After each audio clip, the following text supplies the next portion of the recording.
On entend souvent parler des trois catégories de tawhid, al-rububiyya, al-uluhiyya, wal-asma' wa sifat.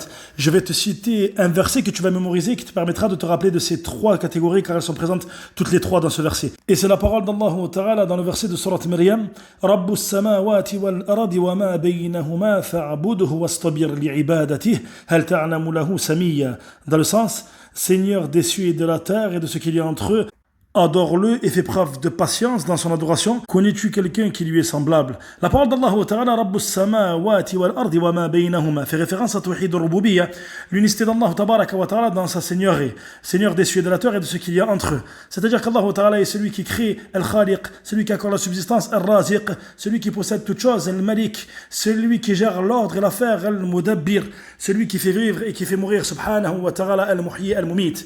La parole d'Allah Ta'ala, fa'budhu wastabir li'ibadati, adore-le et sois patient et constant dans son adoration. Fait référence à l'unicité d'Allah Ta'ala dans la divinité, al-uluhiyya, comme Allah Ta'ala l'a dit dans le verset wa ma khalaqtul jinna wal insa illa liya'budun, je n'ai créé les djinns et les hommes que pour qu'ils m'adorent.